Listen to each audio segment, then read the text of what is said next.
يلا بقى حبايبي، تعالوا شوفوا انا ازاي عملت الجمال ده. حاجة كده يا جماعة جايبة من الاخر ما شاء الله.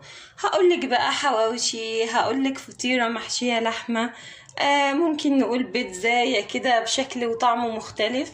بس ان شاء الله انا واثقة ان انتي لما هتجربي العجينة هتوصلك جدا جدا بإذن الله، وهتنور رضاكي. شايفين يا جماعة بسم الله ما شاء الله جمالها وحلاوتها. عملنا كبير وعملنا صغير، حلوة الفكرة جدا. ادخلوا شوفوا الفيديو، بس ان شاء الله لو عجبكم ما تنسوش تحطوا لايك وتجربوها وتعملوا شير بقى عشان الفيديو يوصل لأكبر عدد ممكن. اكتبوا لي في التعليق وقولوا لي ايه رأيكم في الفطاير بتاعتنا. والله انا في الاول سميتها حواوشي وبعدين سميتها فطاير محشية لحمة والاخر قلت انها بيتزا. الاسم اللي يعجبكم بقى سموها لها، بس ان شاء الله العجينة حلوة جدا جدا وهتعجبكم. ادخلوا شوفوا الفيديو بقى وما تنسوش تحطوا لايك. بسم الله الرحمن الرحيم، والصلاة والسلام على أشرف المرسلين. ازيكم يا حبايبي، عاملين النهاردة ان شاء الله هنعمل مع بعض، يا اما هنقول عليه حواوشي بس بطريقة مختلفة، يا اما هنقول عليه فطيرة لحمة. بس برضك هتعجبك ان شاء الله وتنور رضاكي، ومقاديرها كده حاجة بسيطة وفي نفس الوقت هتبقى معاكي ناجحة ان شاء الله وخفيفة وطعمها في منتهى الجمال. اول حاجة خالص انا عندي هنا كمية الدقيق اللي انت تحدديها، يعني مثلا زي ما انت حابه تعملي بقى على قد افراد اسرتك. يعني لو كيلو دقيق هتحطي له نص كيلو من الحليب، او ممكن نص كيلو من الميه، او ممكن مثلا كوبايتين من الميه.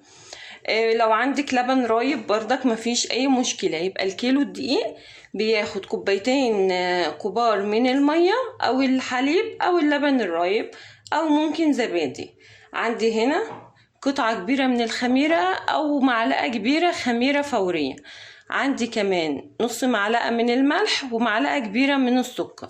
هنحط دول كده تمام. عندي هنا بقى يا ستي بيضتين، هخلي الصفار عشان هدهن بالوش ان شاء الله، والبياض هحطه في العجينة. البياض هيطرلك العجينة جدا وفي نفس الوقت هيديكي ليها طعم حلو ان شاء الله. عندي هنا للكيلو الدقيق حوالي ربع كوباية من الزيت، مش اكتر، بس الفنجان هنا صغنن شوية فانا حطاها فيه، فهي ربع كوباية بس عشان احنا عايزين العجينة في نفس الوقت تكون طرية وفي نفس الوقت ما تكونش دسمة. تمام. هنحط الزيت بتاعنا، وهنحط كمان معلقتين 2 من الخل، وهحط كمان حوالي معلقتين 2 من الخل عشان الخل بيطر العجينة وبيخليها تختمر معاكي بسرعة، وفي نفس الوقت هيضيع لي زفارة البيض عشان احنا حاطين بياض بيض. تمام. وهنبدأ كده ندخل كل المكونات في بعضها بسم الله كده بالمنظر ده اهو كده، لغاية ما نخليها تحسي كده انها عاملة معاكي زي حبيبات الرمل. على فكرة الخميرة البيرة حلوة جدا جدا يا جماعة، يعني لو قدرت ان انت تلاقيها وتعجني بيها احسن كتير من الخميرة الفورية. مريحة جدا للمعدة، ما بتعملش انتفاخات، وهتعجبك باذن الله. اهو كده تقعدي بس تعجني فيه شوية، وبعد كده هنبدأ نضيف الحليب بتاعنا شوية بشوية ونعجن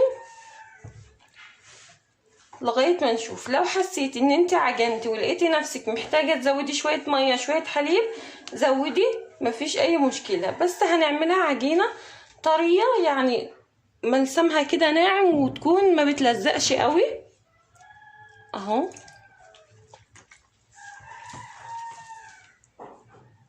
الوقت بقى حبايبي بعد العجينه بتاعتنا كده ما خلصت، شايفين يا جماعه ملسمها اهي ناعمه مش بتلزق معاكي وتروح تيجي كده تحت ايديكي. تمام.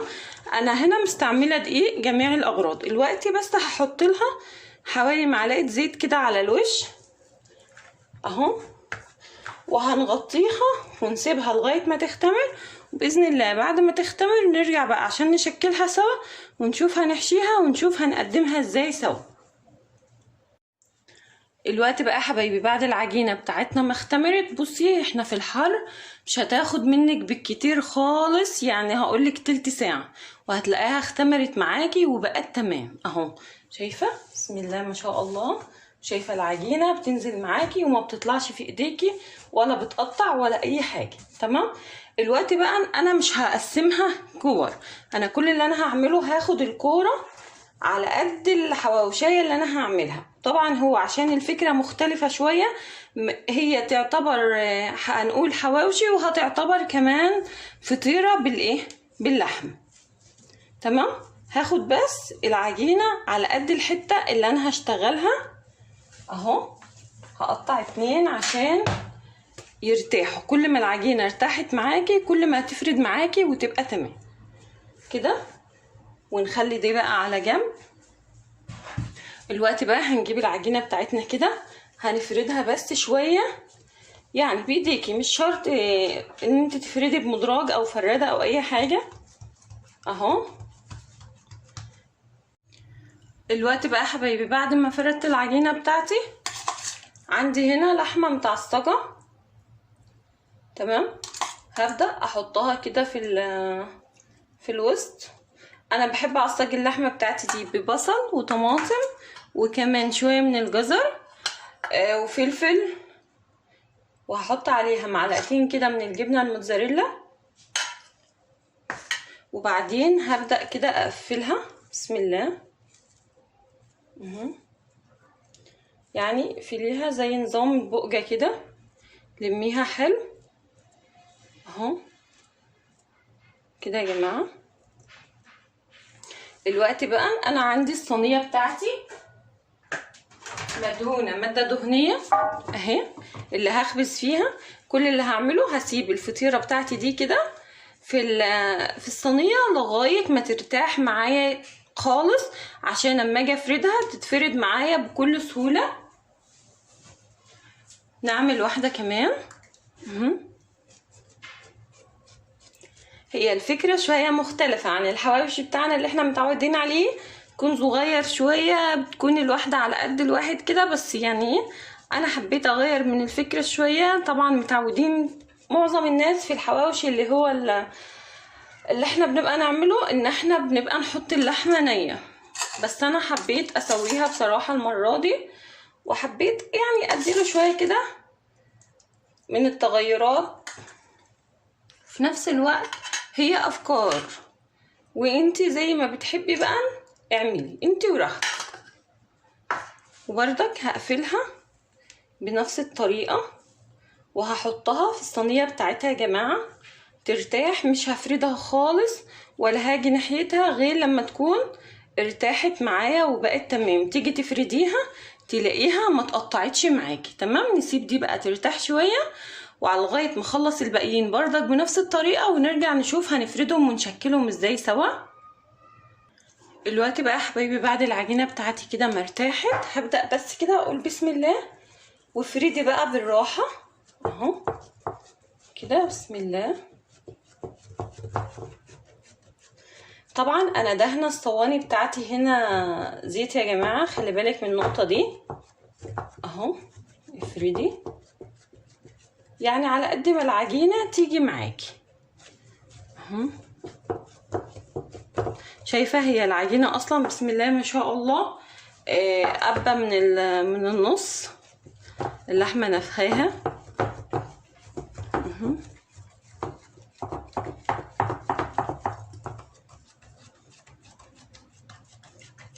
كده.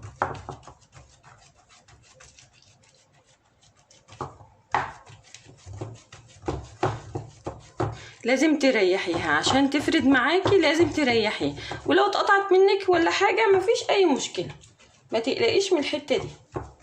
تمام. الوقت بقى بعد ما فردتها عندنا هنا صفار البيض اللي كنا شايلينه في الاول، حاطين عليه شويه من الحليب وشويه من الخل وكمان شويه من الفانيليا كده.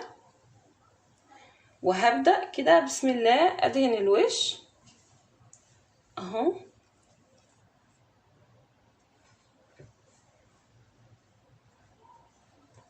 حلوه الفكره وجديده شويه، وفي نفس الوقت طعمها لذيذ جدا، واثقه انها باذن الله هتعجبك. العجينه لما بتضاف لها بيض تكون مختلفه خالص بصراحه. هنا هحط شويه من السمسم وحبه البركه كده تمام. ونسيب ديت بقى ترتاح شوية ونجهز واحدة تانية بطريقة مختلفة. اهي يا حبايبي برضك كل اللي هعمله ان انا هفردها زي التانية بالظبط عشان اوزع اللحمة في كل مكان، وفي نفس الوقت ما تبقاش تخينة معايا. ركزي الاول بس على الحروف، وبعد كده هتلاقي الدنيا مشت معاكي تمام ان شاء الله.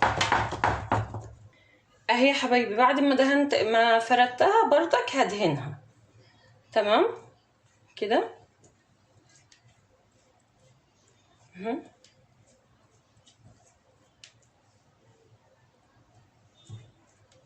بصوا هنا بقى انا مجهزاها ايه، انا هعملها زي نظام يعني شويه كده نديها شكل من شكل البيتزا تمام. عندي هنا طرنشات من الطماطم اهو كده، وكمان شويه من طرنشات الفلفل. فلفل بقى الوان، اي نوع فلفل موجود عندك حطيه كده.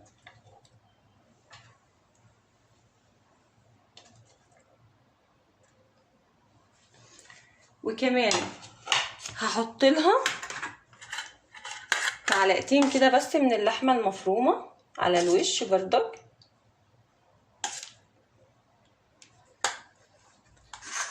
وهحط لها بقى شويه من الزيتون اكننا بنفرش بيتزايه بالظبط يا جماعه اهو كده.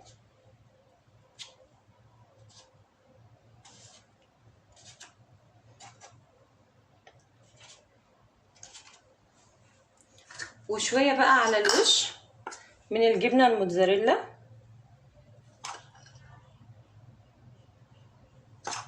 بصوا الفطاير بتاعتنا دي بقى او الحواوشي هيدخل على درجه حراره 180، الفرن شغال من تحت بس لغايه ما تاخد معايا لون كده واحس انها خشخشت، هقوم مشغله لها الفرن من فوق تاخد لون تمام، عشان انا مش عايزاها احطها تتلهف معايا بسرعه. انا هخلص بقى كل الفطاير اللي لسه معايا بنفس الطريقه، هعمل شويه بالسمسم وحبه البركه، وهعمل شويه شكل البيتزا، وان شاء الله اخبزهم وبعد ما يتخبزوا نرجع نشوف شكلهم النهائي سوا. ودي بقى حبايبي شكل فطاير البيتزا بتاعتنا، او هنقول حواوشي او هنقول فطاير اللحمه.